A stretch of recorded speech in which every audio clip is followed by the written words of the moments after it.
അപ്പോൾ good morning all. നമ്മൾ improvement class പറയാനാണ് വന്നത്.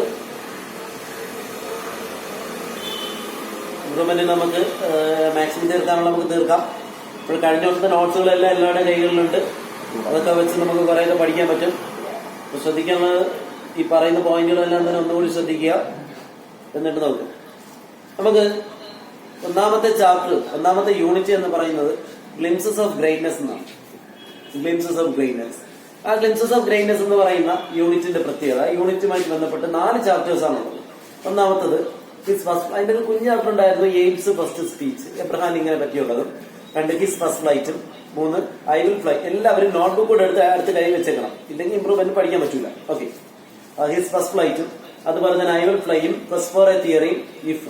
ഇതിലൊക്കെ വരുന്ന ക്വസ്റ്റ്യൻസ്, ഇതുവരെ ചോദിച്ചുള്ള ക്വസ്റ്റ്യൻസ് എല്ലാം തന്നെ ഞാൻ പറയും. അപ്പൊ നിങ്ങൾ ഈ ക്വസ്റ്റ്യൻസ് ഞാൻ ആദ്യം ഈ 4 ചാപ്റ്ററിന്റെ ഒരു ബേസ് പറയും. ഈ 4 ചാപ്റ്ററിന്റെ ബേസ് പറഞ്ഞതിന് ശേഷം ഇതിൽ നിന്ന് ചോദിക്കാൻ സാധ്യതയുള്ള ക്വസ്റ്റ്യൻ പറയാം. ആദ്യത്തെ ഞാൻ പറയുന്നു aims first speech. Aims first speech എന്ന് പറയുന്ന ചാപ്റ്റർ എബ്രഹാം ലിങ്കന്റെ ചാപ്റ്ററാണ്. നമുക്കറിയാം, എബ്രഹാം ലിങ്കൻ എന്ന് പറയുന്ന വ്യക്തി കുട്ടിക്കാലത്തെ തന്നെ സെൽഫ് കോൺഫിഡൻസ് ഉണ്ടായിരുന്നു. അദ്ദേഹത്തിന് ജീവിതത്തിൽ അദ്ദേഹത്തിന് സെൽഫ് കോൺഫിഡൻസ് ഉണ്ടായിരുന്നുകൊണ്ട് മാത്രം അദ്ദേഹം ഉയരങ്ങളിൽ എത്തി എന്നാണ് പറയുന്നത്. അപ്പൊ എബ്രഹാം ലിങ്കൻ കുട്ടിക്കാലത്ത് അവതരിപ്പിച്ച ഒരു സ്പീച്ച്, അദ്ദേഹത്തിന് ആദ്യത്തെ സ്പീച്ച് അവതരിപ്പിക്കാൻ പോകുമ്പോൾ അദ്ദേഹത്തിന് ഒന്നിനെ പറ്റിയും ധാരണയില്ലാത്ത ഒരു കുട്ടിയായിരുന്ന സമയത്ത്, അല്ലെങ്കിൽ 10-12 വയസ്സുണ്ടായിരുന്ന സമയത്ത് ആ സ്പീച്ച് അവതരിപ്പിക്കാൻ പോയ അദ്ദേഹത്തിന്റെ ആ കാലഘട്ടത്തെ പറ്റിയാണ് പറയുന്നത്. കുട്ടിയായിരുന്നു, ഒരു 10-12 വയസ്സായിരുന്നപ്പോൾ അത്രയും സെൽഫ് കോൺഫിഡൻസ് ഉണ്ടായിരുന്ന എബ്രഹാം ലിങ്കന്റെ ആ കാലഘട്ടത്തെ പറ്റി പറയുന്നതാണ് എയിംസ് ഫസ്റ്റ് സ്പീച്ച് എന്ന് പറയുന്ന ചാപ്റ്റർ. കുഞ്ഞു ചാപ്റ്ററാണ്, നമ്മൾ ഓൾറെഡി പഠിച്ചു കഴിഞ്ഞു. രണ്ടാമത്തെ ചാപ്റ്റർ എന്ന് പറയുന്നത് ഹിസ് ഫസ്റ്റ് ഫ്ലൈറ്റ് ആണ്. എന്താ his first flight? His first flight സീഗൾസിന്റെ ഒരു സ്റ്റോറിയാണ്. എഴുതിയിരിക്കുന്ന ആളിന്റെ പേരൊരിക്കലും മറന്നു പോരുത്. ലാമോ ഫ്ലഹേർട്ടി എന്ന് പറയുന്ന വ്യക്തിയാണ്. ലാമോ ഫ്ലഹേർട്ടി. ലാമോ ഫ്ലഹേർട്ടിയുടെ പാഠമാണ് his first flight. His first ഫ്ലൈറ്റിൽ പറയുന്നത് എന്താണ് പറയുന്നത്? എന്തിനെ പറ്റിയാണ് ഹിസ് ഫസ്റ്റ് ഫ്ലൈറ്റ് പറയുന്നത്? നമ്മുടെ ഇത് എന്താണ്, ഒരു സീഗൾസ് എല്ലാം കൂടെ ഒരു സ്ഥലത്ത് താമസിക്കുന്നു. സീഗൾസ് താമസിക്കുകയാണ്. അപ്പൊ അവർക്ക് കുഞ്ഞുങ്ങളുണ്ടാകുന്നു. ആ കുഞ്ഞുങ്ങളിൽ ഒരു യങ് സീഗളിന് മാത്രം പറക്കാനായിട്ട് പേടിയാണ്. ഭയം എന്നത് ജീവിതത്തിൽ എത്രത്തോളം സെൽഫ് കോൺഫിഡൻസിന് എതിരാണ് എന്നാണ് theme. Fear versus self confidence ആണ്.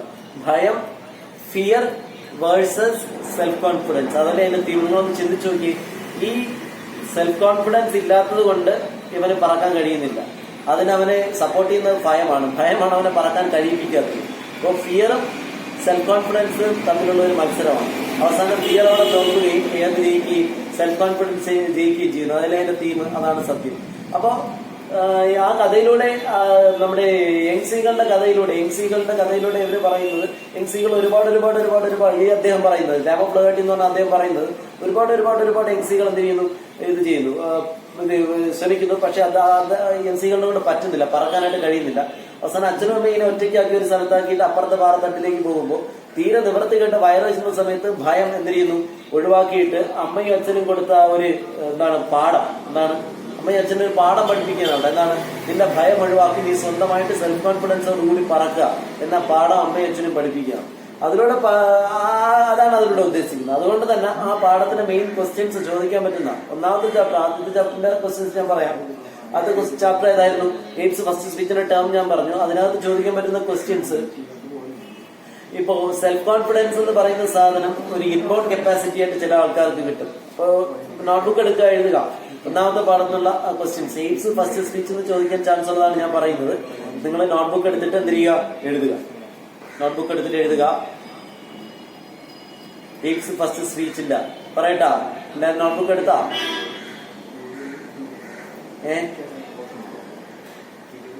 ഓക്കെ, അപ്പൊ എല്ലാവരും നോട്ട്ബുക്ക് എടുത്തെങ്കിൽ എഴുതുക. ഒന്നാമത്തെ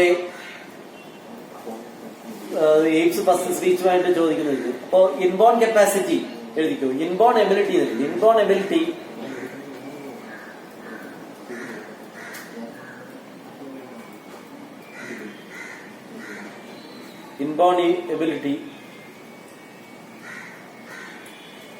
is not an ordinary one.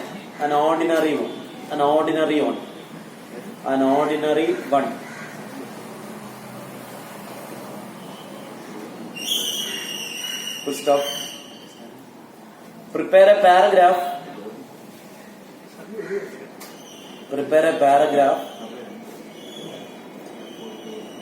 about inborn abilities and talents. About inborn abilities and talents.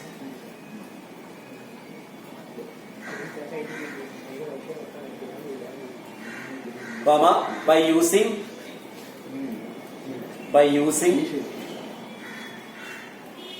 comma, by using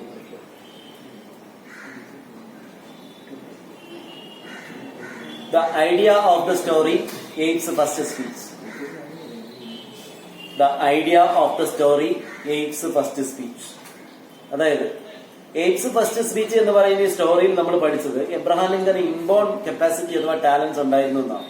അതുമായി ബന്ധപ്പെട്ട് ഇൻബോൺ ടാലന്റ് ഒരു എന്താണ്, ഒരു ഇൻബോൺ കപ്പാസിറ്റി എന്ന് പറയുന്ന സാധനം ഒരു എന്താണ്, ഒന്ന് ഞാൻ ഈ പറയുന്ന ക്വസ്റ്റ്യൻസ് ഒന്ന് ടൈപ്പ് ചെയ്തിട്ടുണ്ട്.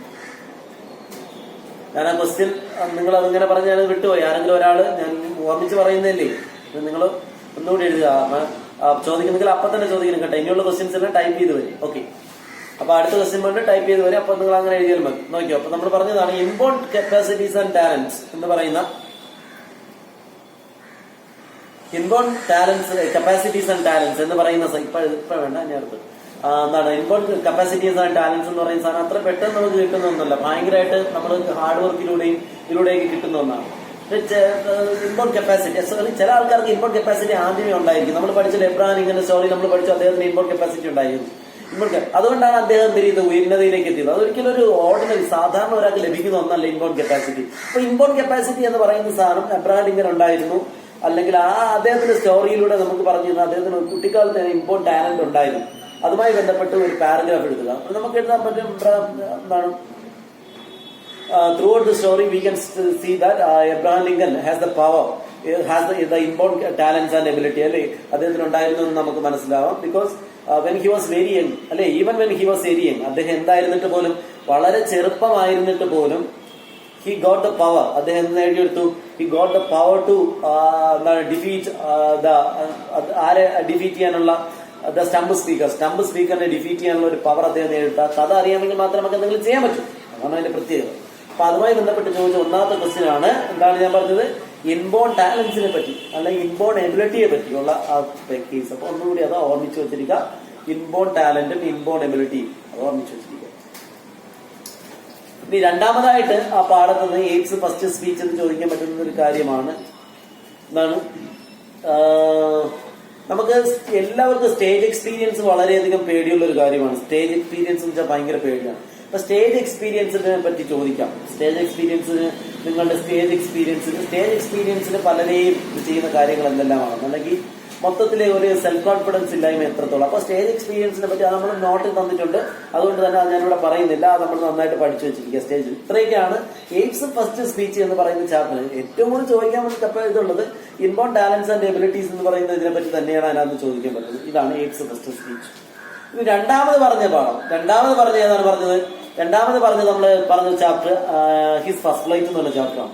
ഈ ഹിസ് ഫസ്റ്റ് ഫ്ലൈറ്റ് എന്ന് പറഞ്ഞ ചാപ്റ്ററിൽ നമുക്ക് ചോദിക്കാനായിട്ട് നമുക്കറിയാം, യങ് സ്ത്രീകളിന് നമ്മുടെ സെൽഫ് കോൺഫിഡൻസ് കൊടുക്കുന്ന അച്ഛനും അമ്മയും സെൽഫ് കോൺഫിഡൻസ് കൊടുക്കാൻ വേണ്ടി, അല്ലെങ്കിൽ യങ് സ്ത്രീകളെ ഒരു ബെറ്റർ സിറ്റിസൺ ആക്കി മാറ്റാൻ വേണ്ടി അച്ഛനും അമ്മയും ചെയ്ത കാര്യങ്ങളാണ് ഇത്. അത് അച്ഛനും അമ്മയും ഒരുപാട് അവനെ കഷ്ടപ്പെടുന്നുണ്ട്. യങ് സ്ത്രീകളെ ഒരുപാട് കഷ്ടപ്പെടുന്നുണ്ട്, പട്ടിണിക്കിട്ട് ഒരുപാട് കാര്യങ്ങൾ ചെയ്തു. പക്ഷെ അതൊക്കെ ചെയ്തത് എന്തിനാണ്, അല്ലെ? അച്ഛനും അമ്മയ്ക്ക് അവനെ എന്താക്കി മാറ്റാനുള്ള, ഒരു ബെറ്റർ സിറ്റിസൺ ആക്കി മാറ്റാനുള്ള ആഗ്രഹം ഉണ്ടായിരുന്നു, അല്ലെ? അതിനുവേണ്ടിയാണ് ഇത്രയും ഒക്കെ ചെയ്തത്. അപ്പൊ അതാണ് അതിനകത്തുള്ള മെയിൻ തീം. അത് നമുക്ക് മനസ്സിലാവും. അപ്പൊ അവിടുത്തെ ഒന്നാമത്തെ ക്വസ്റ്റ്യൻ, ആ പാഠത്തിൽ ഒന്നാമത്തെ ക്വസ്റ്റ്യൻ ആണ്, parents have many major Rolls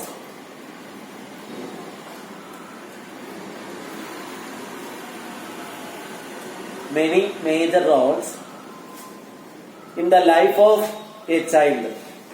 life of a child. Full stop. Do you agree? Question mark. Do you agree? Question mark.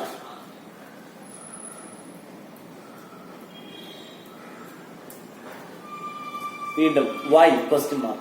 Why? Question mark. ഇതൊരു പരീക്ഷയ്ക്ക് സ്ഥിരം ചോദിക്കുന്ന ക്വസ്റ്റ്യൻ ആണ്. Parents have many major roles in the life of a child.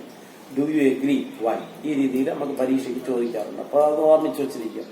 ഈ question സ്ഥിരം പരീക്ഷയ്ക്ക് ചോദിക്കുന്ന ഒരു ക്വസ്റ്റ്യൻ ആണ്. അപ്പൊ അത് നന്നായിട്ട് പിന്നെ ചോദിക്കുന്നത് ഉറപ്പായിട്ടും എന്താണ്, ഏതിന്റെ ബേസിൽ എഴുതാനാണ്, നമ്മുടെ ഏത് സ്റ്റോറിയുടെ, ഫസ്റ്റ് ഫ്ലൈറ്റ് എന്ന് പറയുന്ന സ്റ്റോറിയുടെ ബേസിൽ എഴുതാൻ. അപ്പൊ നമുക്ക് ഇങ്ങനെ എഴുതാൻ പറ്റും, in the story first flight written by ആരാണ്, is first flight written by Liam Flaherty is എന്താണ് really maintaining the idea of, അല്ലേ, ദ റോൾ ഓഫ് പാരന്റ്സ്. ഉറപ്പായിട്ട് അത് മെയിൻറ്റെയിൻ ചെയ്യുന്ന ഏത് ഐഡിയ ആണ്, ഉറപ്പായിട്ട് അതിനകത്ത് മുഴുവനായിട്ട് മെയിൻറ്റെയിൻ ചെയ്യുന്ന ഐഡിയ ഏതാണ്, role of parents in a child's life. ഒരു കുട്ടിയുടെ ജീവിതത്തിൽ അച്ഛനും അമ്മയ്ക്കുള്ള സ്ഥാനം എത്രത്തോളം ആണ് എന്ന് തന്നെയാണ്. അച്ഛനും അമ്മയും സെൽഫ് കോൺഫിഡൻസ് കൊടുക്കുന്നതിൽ ഒരു കുട്ടി എത്രത്തോളം ഇതാക്കുന്നു എന്നുള്ളതല്ലേ അതിന്റെ തീം. അപ്പൊ അതുമായിട്ട് കണക്ട് ചെയ്ത് എഴുതാനേ ചോദിക്കുള്ളൂ. ഏതുമായിട്ട്, ഈ ഫസ്റ്റ് ഫ്ലൈറ്റുമായിട്ട് കണക്ട് ചെയ്ത് എഴുതാൻ ചോദിക്കും. അപ്പൊ നമുക്ക് കണക്ട് ചെയ്ത് എഴുതാൻ പറ്റും, നമ്മളൊരു ഉദ്ദേശം വെച്ച് നമുക്ക് എഴുതാൻ പറ്റും, നല്ല ഐഡിയ ആയിട്ട് എഴുതാൻ പറ്റും. അതാണ് ചോദിക്കുന്ന ക്വസ്റ്റ്യൻ. ഓക്കെ, അത് മനസ്സിലായോ? അതുമായിട്ട് ബന്ധപ്പെട്ട് എന്തെങ്കിലും പറയണമെങ്കിൽ പറയും. റിപ്ലൈ നമ്മൾ തന്നതാണ്, അല്ലെ, നമ്മൾ ആ നോട്ട് തന്നതാണ്. ഇനി രണ്ടാമത്തത് ഈ ഫസ്റ്റ് ഫ്ലൈറ്റ് എന്ന് ചോദിക്കുന്നത്, ഇപ്പോ നമ്മുടെ ജീവിതത്തിൽ നമുക്ക് സെൽഫ് കോൺഫിഡൻസ് എന്ന് പറയുന്ന വളരെ ഇമ്പോർട്ടന്റ് ആയ ഒരു കാര്യമാണ്.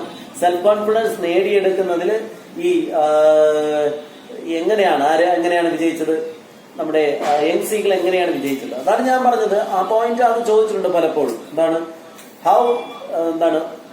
ചോദ്യം, how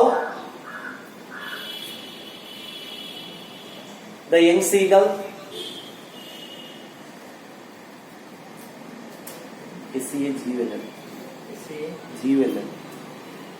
young സീകൾ got self-confidence.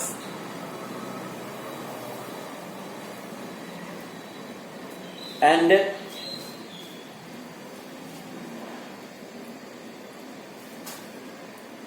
what was his major problem?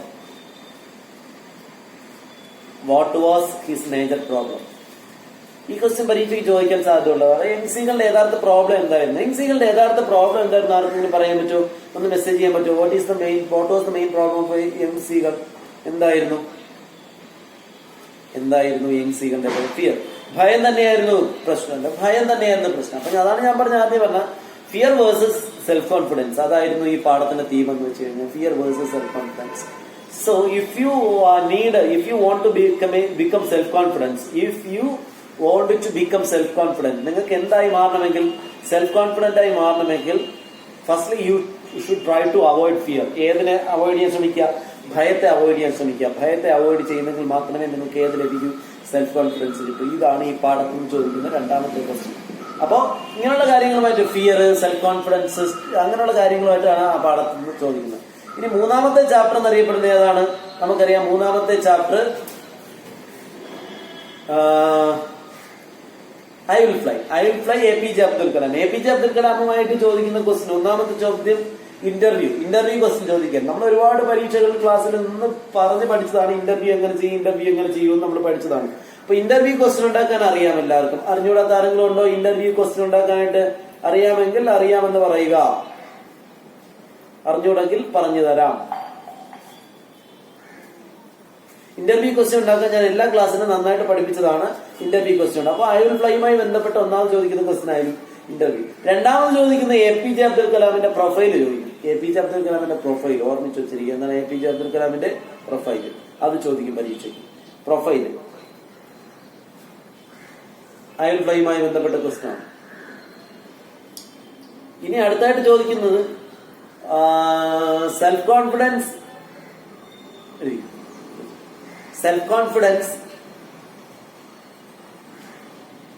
is the most important one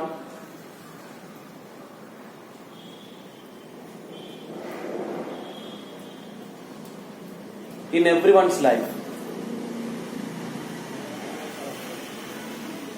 Full stop.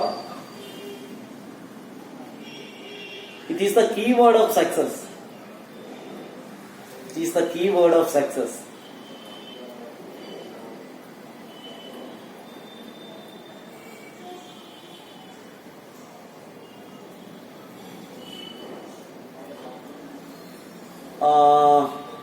Prepare a paragraph about it.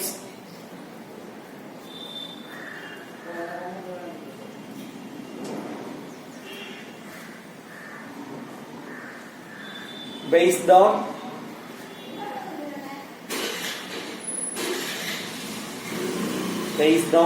the speech I will fly. Based on the speech I will fly. ഇത് പറ്റിയിട്ട് ചോദിച്ചിട്ടുണ്ട്. Self കോൺഫിഡൻസിന്റെ ഈ ഐഡിയയെ പറ്റി പരീക്ഷയ്ക്ക് ചോദിച്ചിട്ടുണ്ട്. അതും കൂടെ നന്നായിട്ട് പഠിച്ചു വയ്ക്കുക.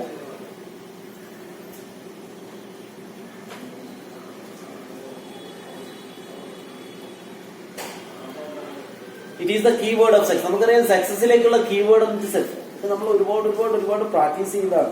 ക്വസ്റ്റ്യൻസ് പ്രീവിയസ് ക്വസ്റ്റ്യൻ എടുത്തിട്ട് പ്രാക്ടീസ് ചെയ്തുകൊണ്ടേ ഇരിക്കുക. രീതിയിൽ പിന്നെ നമ്മൾ ഇംഗ്ലീഷിനെ പ്രത്യേകത നമ്മൾ അവിടെ പോയിരുന്ന അപ്പം എഴുതുന്നതിനനുസരിച്ച് മാത്രമേ മാർക്ക് കിട്ടുള്ളൂ എന്നുള്ളതാണ് ഒരു കാര്യം. ചിലപ്പോൾ നോക്കുന്ന സാറന്മാരനുസരിച്ച് നമുക്ക് മാർക്ക് കുറയാം. അതാണ് കേസ്. നമ്മൾ 90 കൂടുതൽ പ്രതീക്ഷിച്ച് 82, 83 ആയിട്ട് അതിന്റെ കാരണം ഒന്നും അതാവാം. നമ്മൾ അവിടെ പോയി നമ്മൾ നമ്മൾ എത്ര പഠിച്ചാലും അവിടെ പോയി അപ്പം എഴുതുന്ന രീതി. അപ്പൊ നമ്മൾ എഴുതി ശീലിക്കുക. പരമാവധി ക്വസ്റ്റ്യൻസ് എല്ലാം എഴുതി ശീലിക്കുക. അത് മാത്രമാണ് പറഞ്ഞത്. അപ്പൊ ഐ വിൽ ഫ്ലൈ എന്ന് ചോദിക്കാൻ സാധ്യതയുള്ള അതൊക്കെയാണ്. ഇനി ക്വസ്റ്റ് ഫോർ എ തിയറി. അടുത്ത ക്വസ്റ്റ് ഫോർ എ തിയറി. എന്താ quest for A theory? Stephen Hawking എന്ന് പറയുന്ന മഹാനായ മനുഷ്യൻ നടത്തിയ അന്വേഷണം, ക്വസ്റ്റ് അല്ലെ, അദ്ദേഹം സയന്റിസ്റ്റ്. അദ്ദേഹവുമായി ബന്ധപ്പെട്ട ക്വസ്റ്റ്യൻസ് എങ്ങനെ ചോദിക്കാം? സ്റ്റീഫൻ ഹോക്കിങ്ങുമായിട്ടുള്ള ഇന്റർവ്യൂ, അത് നമ്മൾ ഒരുപാട് പറഞ്ഞതാണ്. രണ്ടാമത് സ്റ്റീഫൻ ഹോക്കിങ്ങുമായിട്ടുള്ള ഇന്റർവ്യൂ ചോദിക്കാം. എന്താ ചോദിക്കാം? സ്റ്റീഫൻ ഹോക്കിങ്ങുമായിട്ടുള്ള ഇന്റർവ്യൂ. ഓക്കെ, ഇത്രയും ഒന്ന് ജസ്റ്റ് ഒന്ന് നോക്കുക.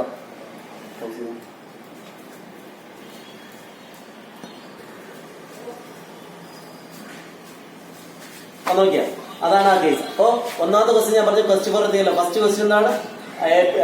ഇദ്ദേഹത്തിന്റെ അതാണ്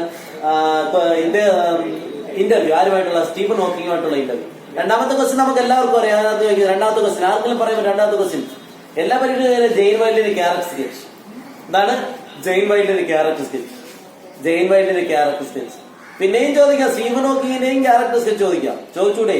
സ്റ്റീഫൻ ഹോക്കിങ്ങിന്റെയും ക്യാരക്ടർ സ്കെച്ച് ഒരുപാട് പരീക്ഷയിൽ ചോദിച്ചു. സ്റ്റീഫൻ ഹോക്കിങ്ങിന്റെ ക്യാരക്ടർ സ്കെച്ച് ഇതൊക്കെ നമ്മൾ പറഞ്ഞു തന്നിട്ടുള്ളതാണ്, പഠിച്ചിട്ടുള്ളതാണ്. ആ ക്യാരക്ടർ സ്കെച്ചിനെ പറ്റി ധാരണ എല്ലാവർക്കും ഉണ്ടല്ലോ?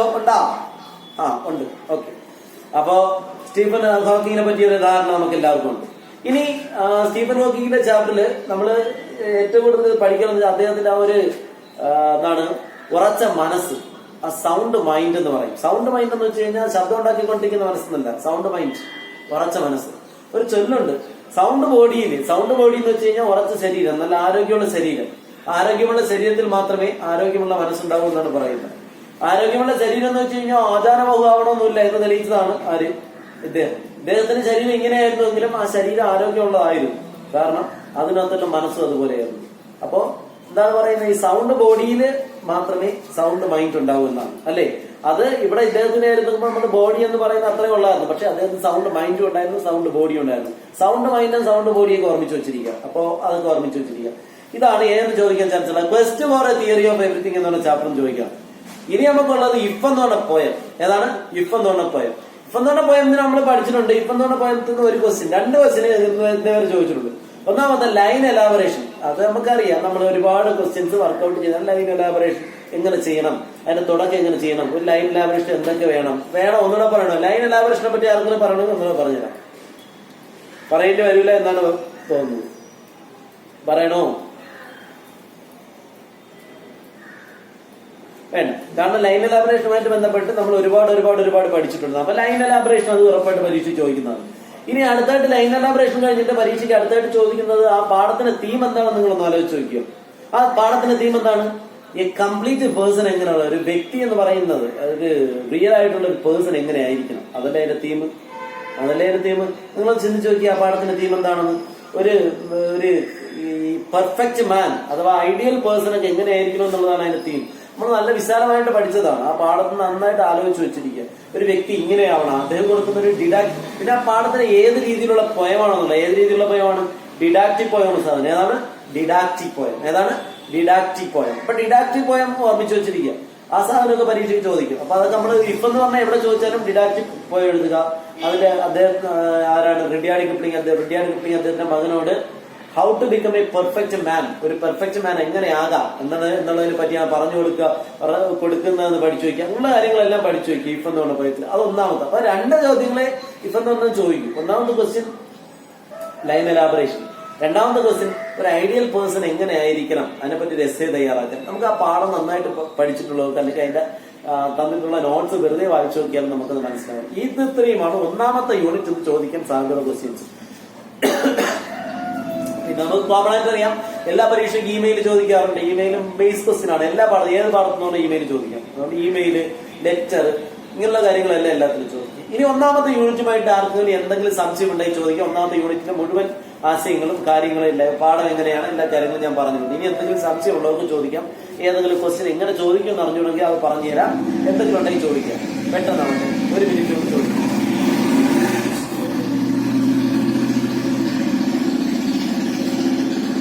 അപ്പൊ ഞാൻ ഒന്നുകൂടെ പറയാം. ലൈൻ എലാബറേഷൻ കേസ് ഇങ്ങനെയാണ്. These lines are taken from the most beautiful poem if written by Rudyard Kipling. It is a didactic poem. എന്നിട്ട് എഴുതുക, in these present lines, in these ഉണ്ട്, THEST ദീസ് ആണ്. In these present lines, in these present lines, the poet describes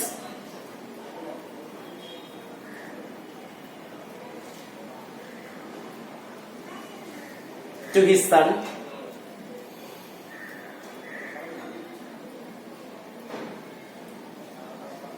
the traits, TRAITS, ലക്ഷണങ്ങൾ എന്ന് പറയും. Traits, idea, traits of a perfect person. The traits of a perfect person.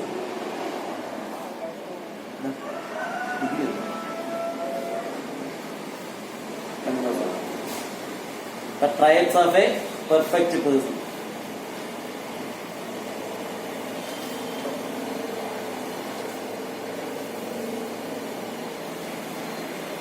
The traits of a perfect person.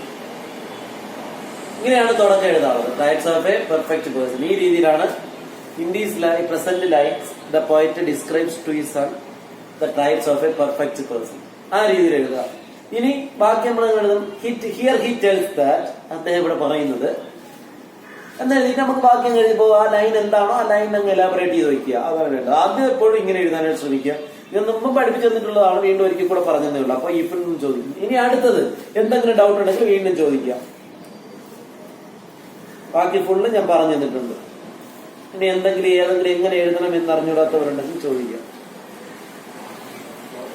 ബാക്കി ഏതെങ്കിലും interview എങ്ങനെ ഏതെങ്കിലും question അതിനകത്ത് എങ്ങനെയെങ്കിലും വരുമോ എന്നൊക്കെ ചോദിക്കണമെങ്കിൽ ചോദിക്കാം. ഇല്ലെങ്കിൽ ഞാൻ അടുത്ത യൂണിറ്റിലേക്ക് പോകാൻ പോവുകയാണ്.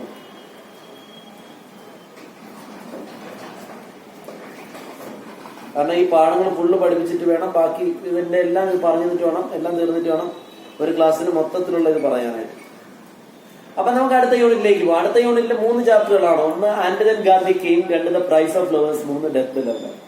ആദ്യം നമുക്ക് ആൻഡ് ഗാന്ധി കെയിം വരാം. ആൻഡ് ഗാന്ധി കെയിം എന്ന ചാപ്റ്ററിൽ ഏറ്റവും കൂടുതൽ ചോദിക്കുന്ന ക്വസ്റ്റ്യൻ എന്താണ്?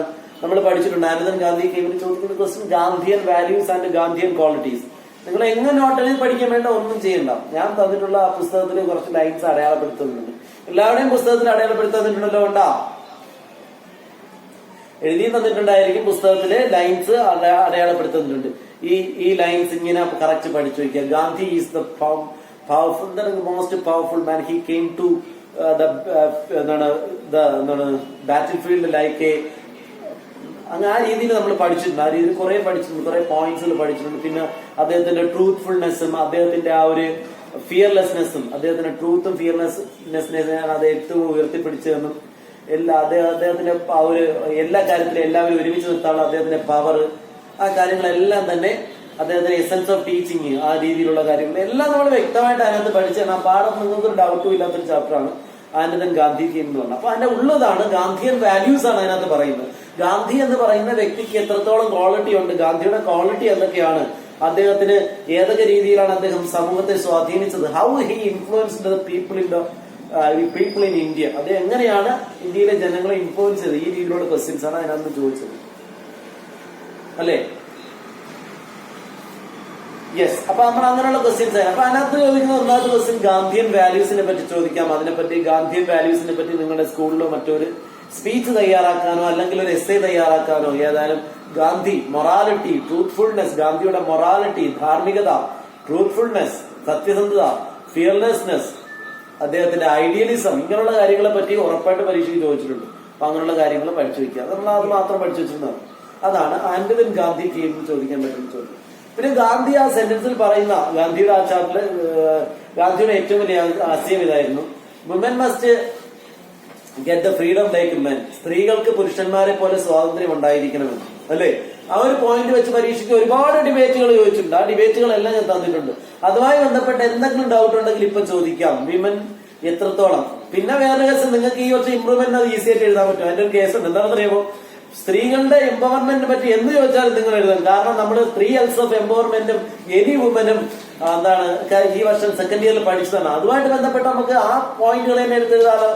എനി വുമൺ എന്ന് സിമ്പിൾ പോയം എടുത്താൽ മതിയല്ലോ.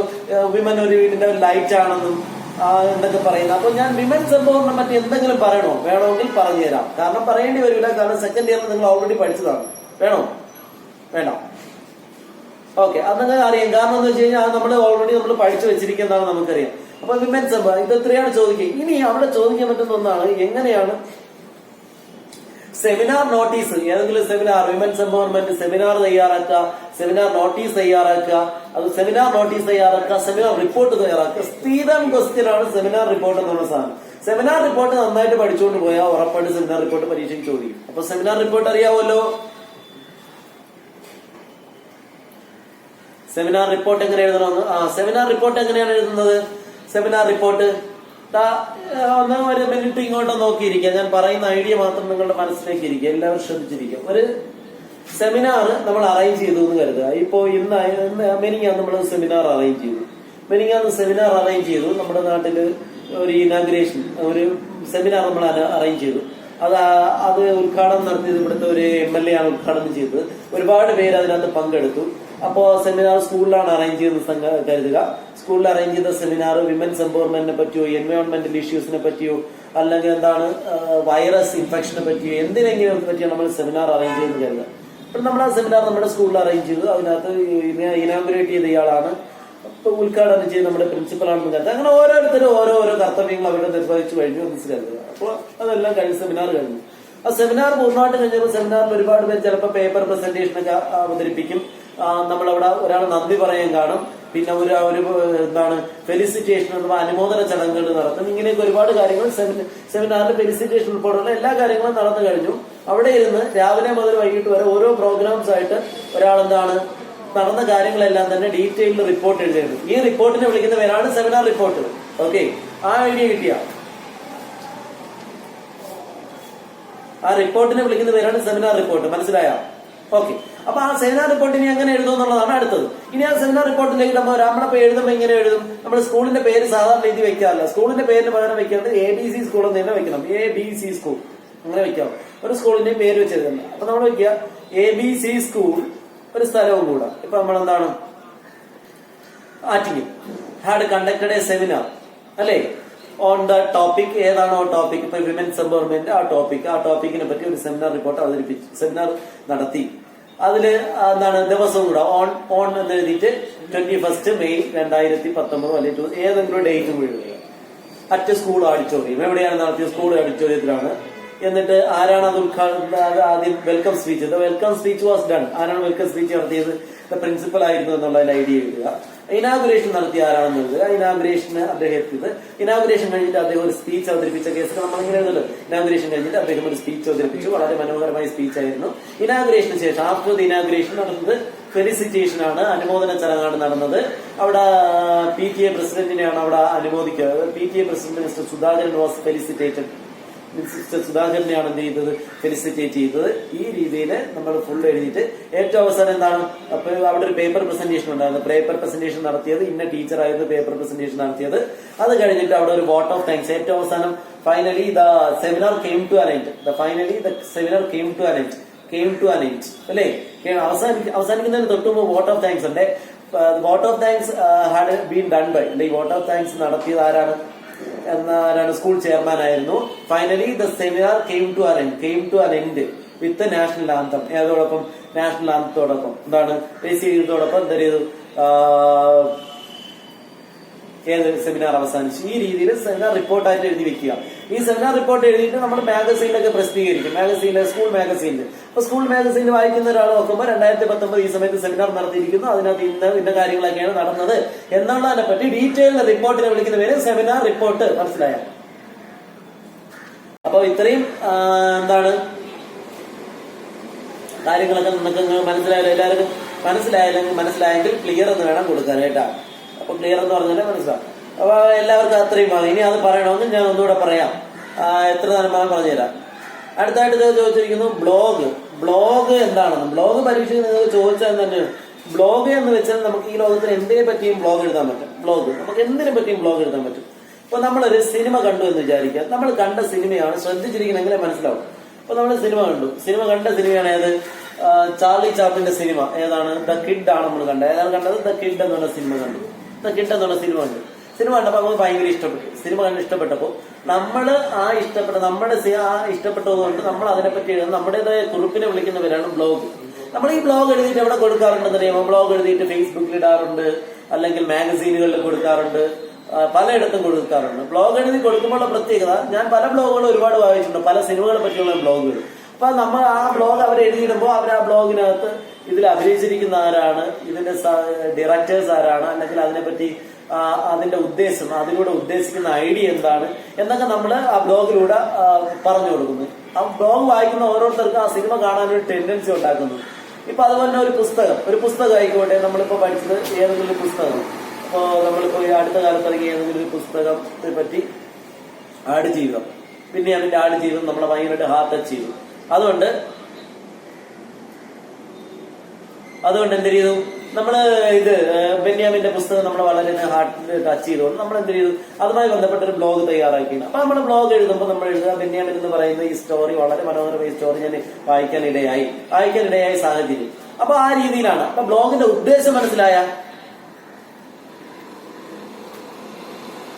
ബ്ലോഗ് എന്താണ് ഉദ്ദേശം? ഒരു ബ്ലോഗ് ഞാൻ പറയാൻ പോണേ ഉള്ളൂ. അത് മനസ്സിലായല്ലോ, ബ്ലോഗ് എങ്ങനെയാണ് ഉദ്ദേശിച്ചതെന്ന്, എന്താണ് ബ്ലോഗ്. ഓക്കെ, ബ്ലോഗിന് ഹെഡിങ് വേണം, അതൊക്കെ ഞാൻ പറയാം. ഞാൻ ഉദ്ദേശം മാത്രമേ പറഞ്ഞോളൂ. ഇനി അടുത്തായിട്ട് ബ്ലോഗിന് ഹെഡിങ് വേണം. ബ്ലോഗിന് ഹെഡിങ് എന്ന് വെച്ച് കഴിഞ്ഞാൽ ഏറ്റവും മുകളിൽ ബ്ലോഗ് നല്ല ഹെഡിങ് വെക്കാനുള്ളത്. നമ്മളിപ്പോ വായിച്ച പുസ്തകം അതാണെങ്കിൽ ആ വായിച്ച പുസ്തകം, പിന്നെ ആടുജീവിതമാണെങ്കിൽ ഹെഡിങ് ആയിട്ട് ആടുജീവിതം എന്ന് കൊടുക്കുക. മനസ്സിലായോ? ഇപ്പൊ സിനിമ കണ്ടതാണ്, ഈ സിനിമയുടെ പേര് കൊടുക്കുക, എന്തായാലും അത് കൊടുക്കുക. രണ്ടാമത് അതിന്റെ താഴെ വരാനുള്ളത് എഴുതിയ ആളിന്റെ പേരും ഡേറ്റും. മറന്നു വരുന്നത്, എഴുതിയ ആളിന്റെ പേരും ഡേറ്റും. ഇപ്പോ ആടുജീവിതം ഹെഡിങ് കൊടുത്തു, എന്താണ് എഴുതിയ ആളിന്റെ പേരും ഡേറ്റും. അത് ആ നടുക്ക് ആടുജീവിതത്തിന് തൊട്ട് താഴെയായിട്ട് സെന്റർ ഭാഗത്ത് തന്നെ നിൽക്കണം. അത്രയും മനസ്സിലായ? അതിനുശേഷം നമ്മൾ പിന്നെ പോവേണ്ടതെന്ന് വെച്ച് കഴിഞ്ഞാൽ അടുത്ത സെക്ഷനിലോട്ട് നമ്മൾ താഴെ മാർജിൻ തൊട്ട് എഴുതി തുടങ്ങുന്നത് എങ്ങനെയാണ്? Aadujeevitham is a beautiful story written by Benyamin. എന്താണ് ആ രീതിയിൽ നമുക്ക് എഴുതി തുടങ്ങാം. ഒന്നും കൂടി കേൾക്കാനായിട്ട് യൂട്യൂബിൽ എഴുതിയിടും, അപ്പൊ അത് കേൾക്കാം. അപ്പൊ പറഞ്ഞതാണ് എന്താണ്, Aadujeevitham is a beautiful story written by ആരാണ്? ബെന്യാമിൻ. ഈ രീതിയിൽ നമ്മൾ എഴുതി തുടങ്ങുക. ആ സ്റ്റോറിയുടെ ഉള്ള എന്താണെന്ന് പറയാം. ആ സ്റ്റോറിയുടെ ഉള്ള, അപ്പൊ ദ കിഡ് ആണെങ്കിൽ the kid is a beautiful movie. അപ്പൊ ആദ്യം നമ്മൾ അങ്ങനെ നമുക്ക് എഴുതി തുടങ്ങാം. പക്ഷെ ഏറ്റവും എഴുതി തുടങ്ങുന്നതിന് മുമ്പ് നിങ്ങൾ ഈ സെന്റൻസ് നിങ്ങൾ ആഡ് ചെയ്യാനായിട്ട് പരമാവധി ശ്രമിക്കുക. നമ്മൾ അത് വായിക്കാൻ ഇടയായ സാഹചര്യം, ഇപ്പോ ആടുജീവിതം എന്ന് പറയുന്ന സ്റ്റോറി വായിക്കാൻ ഇടയായ സാഹചര്യത്തെ പറ്റി ഞാൻ എഴുതുകയാണ്. നമ്മളിപ്പോ ഇങ്ങനെ എഴുതും, ഐ റെഡ് ദി സ്റ്റോറി. ഞാൻ ഈ സ്റ്റോറി വായിക്കുന്നത് when I was extremely sad. ഞാൻ എന്തായിരുന്നപ്പോഴാണ്? സാഡ് ആയിരുന്നപ്പോഴാണ്. ഐ ബിലീവ്ഡ് ദാറ്റ്, ഞാൻ ഇങ്ങനെ മനസ്സിലാക്കി, I wanted to lift my spirit. എന്റെ സ്പിരിറ്റ് ഒന്ന് എനിക്ക് കൂട്ടണമെന്ന് തോന്നി, അല്ലെങ്കിൽ എനിക്ക് കുറച്ചൊന്ന് ആവേശഭരിതനാകണമെന്ന് തോന്നി. So I searched my shelf. അതുകൊണ്ട് തന്നെ ഞാൻ എന്റെ ഷെൽഫിൽ നോക്കി and found out a story. ഏതാണ്? ഒരു സ്റ്റോറി കണ്ടെത്തി. ആ സ്റ്റോറിയുടെ പേരാണ് ആടുജീവിതം. എന്നിട്ട് അടുത്ത പാരഗ്രാഫിൽ എങ്ങനെ എഴുതും? Which writer as or author.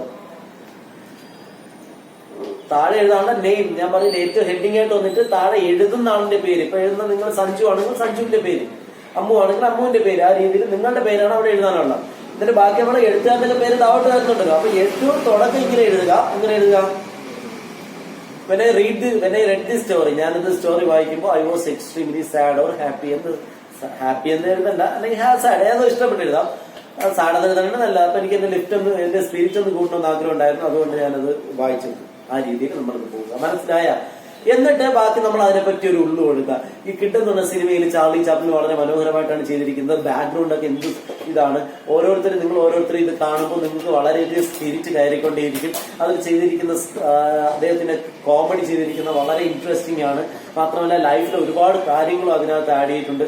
ജീവിതത്തിലും ഭയങ്കരമായിട്ട് ലൈഫിന്റെ നമ്മുടെ ലൈഫ് സിറ്റുവേഷൻസ് മനോഹരമായിട്ട് ആഡ് ചെയ്തിരിക്കുന്ന ഒരു സ്റ്റോറിയാണ്. ഈ രീതിയിൽ നമുക്കത് ചെയ്യാൻ പറ്റും. ഏറ്റവും അവസാനം it is a beautiful story അല്ലെങ്കിൽ it is a beautiful movie, so it is a must watch one. ഇങ്ങനെ എഴുതണം. അതാണ് it is a must watch one. It is a must watch one. ഇനി വായിക്കുന്നതാണെങ്കിൽ it is a must read one. Must read one ഈ രീതിയിൽ എഴുതുക. 2 പാരഗ്രാഫായിട്ട് എഴുതിയാൽ മതി. ഒന്നാമത്തെ പാരഗ്രാഫില് നമ്മുടെ ഞാൻ പറഞ്ഞ ആ സാഹചര്യം ഇതൊക്കെ എഴുതി കൊണ്ടുവന്നിട്ട് രണ്ടാമത്തെ പാരഗ്രാഫിൽ അതിന്റെ ഉള്ളിൽ എഴുതുക. അത്ര എഴുതിയാവും. ഇതാണ് ഏത് ഹെഡിങ് കൊടുക്കാനുള്ള ഒറ്റ കാര്യം എന്താണ്? ഇത് കുറച്ചേ ഉള്ളൂ ഹെഡിങ് കൊടുക്കാനായിട്ട്. എന്താണ് ഹെഡിങ്? ആ പാഠത്തിന്റെ പേര് ദ കിഡ് ആണെങ്കിൽ ദ കിഡ് എന്ന് കൊടുക്കുക. എന്താണെങ്കിൽ അതെന്ന് കൊടുക്കുക. ഇനി ഏതെങ്കിലും വിഷയത്തെ പറ്റിയാണെങ്കിൽ എഴുതണമെങ്കിൽ നിങ്ങൾ ആ വിഷയത്തിന്റെ പേര് കൊടുക്കുക. അടുത്തത് പ്രൈസ് ഓഫ് ഫ്ലവേഴ്സ് എന്നുള്ള ചാപ്റ്ററാണ്. ഓക്കെ, മനസ്സിലായി. പ്രൈസ് ഓഫ് ഫ്ലവേഴ്സ് നമ്മൾ പഠിച്ചു തീർന്നതാണ്. പ്രൈസ് ഓഫ് ഫ്ലവേഴ്സ് നമുക്കറിയാം. അപ്പൊ അല്ലെങ്കിൽ ഇത്രയും ഭാഗം നിങ്ങൾ നന്നായിട്ട് ഓർമ്മിച്ച് വെച്ചിരിക്കുക. ഇത്രയും ഭാഗം നല്ല ക്ലിയർ ആയിട്ട് ഓർമ്മിച്ച് വെക്കുക. അടുത്ത ദിവസം നമുക്ക് ബാക്കിയുള്ള ഭാഗമായിട്ട് എത്താം. മാത്രമല്ല നിങ്ങൾ കാര്യം ചെയ്യും. ഇപ്പൊ നമ്മൾ ഏകദേശം നമ്മള് ഇംപ്രൂവ്മെന്റ് ഭാഗത്തോളം ക്ലാസ്സുകൾ കഴിഞ്ഞു. ഇനി ഒരു 2-3 ക്ലാസ്സുകൾ കൊണ്ട് മൊത്തം ഫുള്ള് തീരും. എല്ലാവരും എന്തെങ്കിലും ഡൗട്ട് ഉണ്ടെങ്കിൽ നോക്കി വെച്ചിട്ട് അടുത്ത ആഴ്ച വരുമ്പോൾ ചോദിക്കുക. ഓക്കെ, ശരി.